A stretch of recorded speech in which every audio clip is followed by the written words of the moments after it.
Where are you going to put the feeling, the state felt in that picture? Well, I don't want to. I think that you can't separate them really.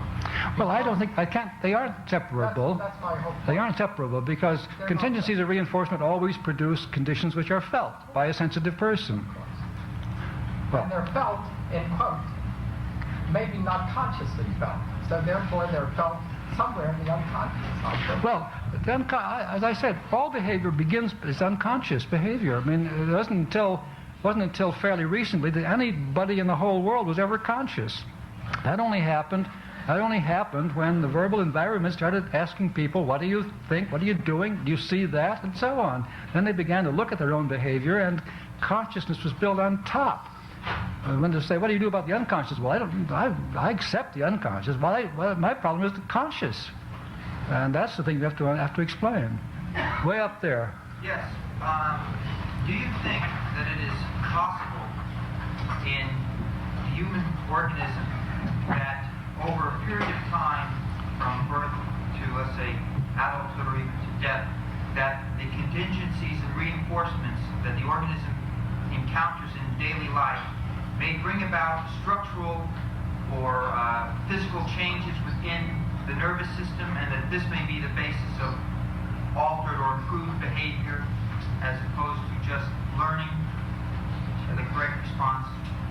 Oh, well, I think nothing ever happens without changing the organism, and mostly the nervous system. That's the most important part of the body when it comes to changes in behavior. I assume that there are always physiological changes going on.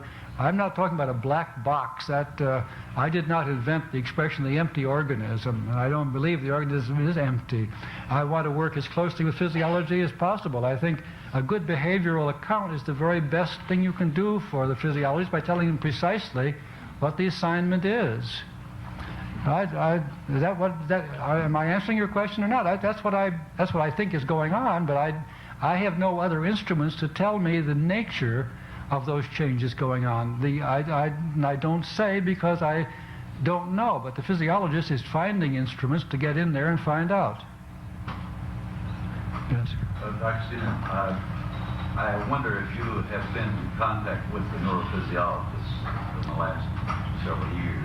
No, not. I read in our arm we had the old plethysmograph. It says collar and water in there and the dial and so on. And we would sit and look at the dial, and we could make the dial go up. In other words, we could make the volume of our arm increase. And we thought, well, we're really doing this now. We've got operant control of the blood vessels in the arm.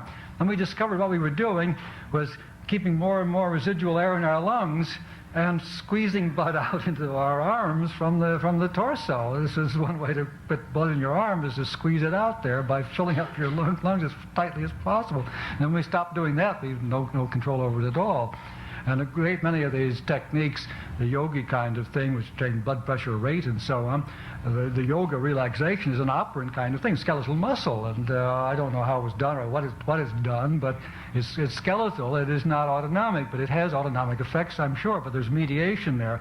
Now you want an operant mediation between, which will be a cognitive process, I dare say. And I don't know of any that I would not have a crack at trying to reinterpret. That's all I can say at the moment. I wouldn't swear there aren't any. It would be a very silly thing for me to do. Yes. To understand what you're saying is that a condition, previously when you're talking about feelings, not in the sense of cognitive state. I'm sorry, you're not getting through to me. I'll up the gain here, but let me see. Okay. Can a conditioned respondent serve as an SD for further operant responses? Well, could you give me an example rather than just a theoretical statement?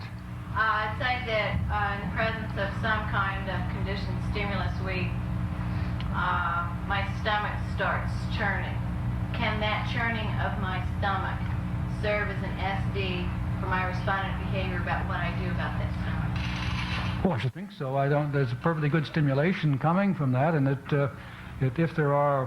if you've learned to take Alka-Seltzer or something like that, that's operant behavior. And You go and take it. Was that the rest of the example or not? Dr. Skinner? Yes. I had to come from across the hall to ask you a question.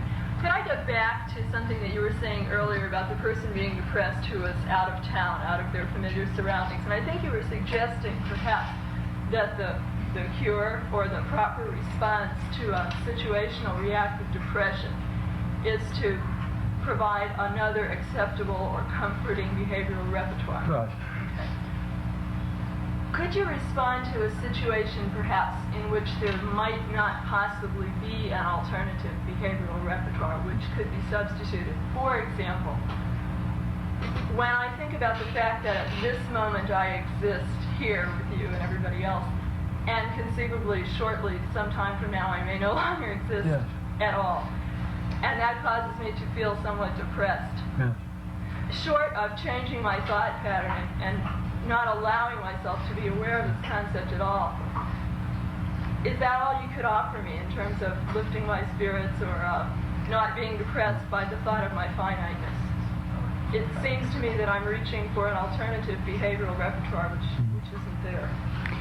Well, there are certainly unsolvable problems in the world.